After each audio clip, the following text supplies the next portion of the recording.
Hello everyone, welcome to day 7 of this Yoga for Bigger Bodies Self-Acceptance Challenge.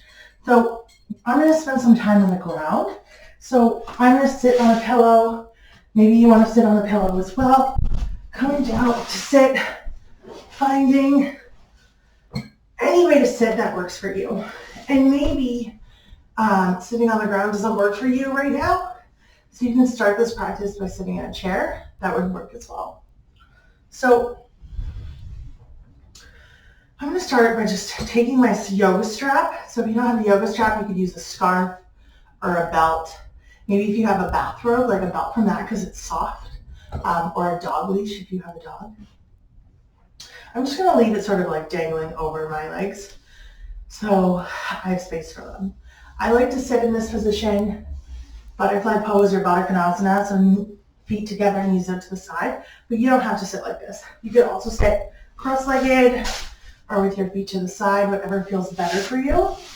I like this because it leaves me room for the belly. And I can also take blocks or pillows, like if you have throw pillows from your couch, and putting them underneath your feet or your knees for support. Let's take our time here. Maybe you want to close your eyes or soften your gaze. And just start to notice your breath. What are the qualities of it?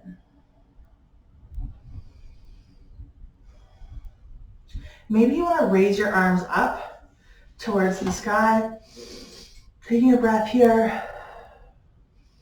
I'm holding the strap. You don't have to. You can also just raise your arms up.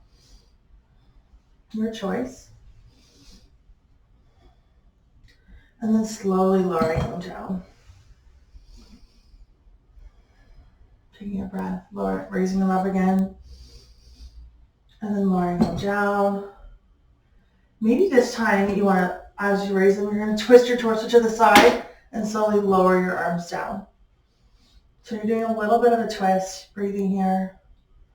Then we'll raise the strap up again in front, taking a breath, and we'll turn the other way, twisting down, breathing, and then raising our arms up. Maybe you want to bring the strap a little bit behind your head, and then forward, and then down again. We could shake that out. This time, grab your strap. We're going to bring our hands in front. We're going to raise our arms up and down. I'm not holding the strap that tight. Noticing my mobility. How far up and down do your arms go? They could go in front of your chest. They could go in front of your face. They could go above your head. Just noticing where it feels comfortable, like you're not straining to raise your hands. And then now we'll take a second, we'll pause. Think about your shoulder blades coming together in the back. Think about engaging those upper back muscles. So you're really tightening your back muscles. Maybe take a breath here. Notice what it feels like to sit with those back muscles around your shoulder blades engaged, your upper back. And then maybe you want to do the same thing with your strap while still trying to engage that upper back. Notice what it feels like. Does it feel different? Is your range of motion different? So for me, I can raise my arms up pretty high when my back is loose. I'm not really working on engaging those muscles. I'm stretching up my shoulders. But if I engage my upper back, I can only go up in front of my face. So my mobility changes. And I also feel a whole different experience in muscle engagement. So maybe you want to explore what it feels like for that difference. Another way we can explore that is by putting our strap down for a second, taking a breath, and think about raising your arms up towards the sky, grabbing at something.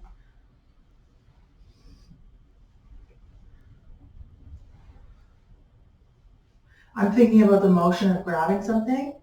And then this time if I engage my back and my shoulders and I think about climbing up a rope and I'm grabbing that imaginary rope, Think about what you feel now. Does it feel different than when you were grabbing up towards the sky? Even if you engage your back and grab up in the same place, does it feel different? For me it does, maybe it does for you, maybe it doesn't. But we're just noticing the difference in our bodies when we engage our muscles versus when they're relaxed. The next thing we're going to do is we have an option to come into a little bit of a figure four stretch. So if you're sitting in a chair, you can take one foot and either bring it in towards the other one. So if you're seated, you're bringing one foot in towards the other one, or you can take your opposite foot and place it over your opposite thigh with the other one on the ground. So that would work if you're in a chair. This also works if you're on the ground. If it feels a little intense or difficult to get your foot over, you want to be able to sit here, maybe not extremely comfortably, but you don't want to have to strain or like go into any weird shapes or contort your body in a weird way to get there. That's how I know that maybe I need a prop or I need to take a different variation. If what I'm doing doesn't work for me and I need to like move my body in a weird way to get into that position. So one thing you could do is you could take a block and you could put your foot on top of the block. You could also bring your foot in towards your leg instead of over top of your leg. Other thing you could do is you could take a strap, place it around the foot, and hold it. You could hold it over top, or you could hold it beside, or if you're seated in a chair, you could hold it down by your shin. Whatever version here you think you can sustain for a few breaths. So when I say like find the version that works for you, I'm really thinking about what's a position that you can maintain and breathe in and feel the benefits of without sort of struggling to hold that shape. If you find yourself struggling, that's when I notice I need to add something. I need to add a prop, I need to find a variation that makes it feel better for me and my body. So wherever you are, if you're in your figure four, if you're in the more triangle shape, if you're using a strap, I would use a block. Wherever you are, let's take a breath. Maybe you want to hold that foot in place. Maybe you want to have your hands more relaxed. I find for me, I feel better when I support the leg in any figure four shape. Taking another breath or two. And then we'll put that leg down. And then we'll do the same thing with the opposite side. So find the variation that works for you on the opposite side. And it might be different. It might be different on one side versus the other side. So maybe this side, I'm going to bring it over top of my opposite leg. You might notice you have different mobility on one side versus the other.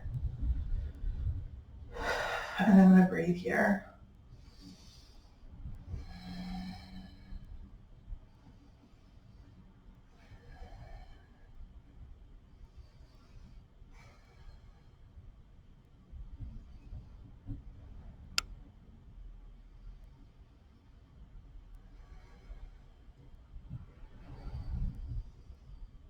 And then slowly lower that down. Maybe you want to think about if your legs are straight if you're sitting on the ground, or your legs are on the ground in front of you. Thinking about putting your toes your heels on the ground, toes towards the sky, and then point your toes, and then flex them, and point them. I'm going to move my legs wider so you can see my toes. And you don't necessarily, you could have them wider, or you could have them more in. Your choice. We'll do some pointing and flexing. We'll do some ankle rolls.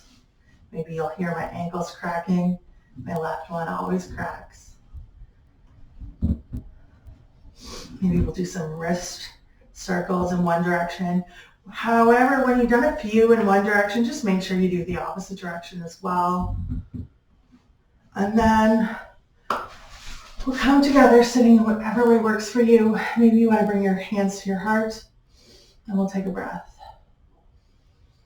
Thank you for doing this movement practice with me today. Maybe you want to thank yourself for taking this time for you, for showing up for yourself. And thank you so much for participating in this challenge. I will see you again tomorrow.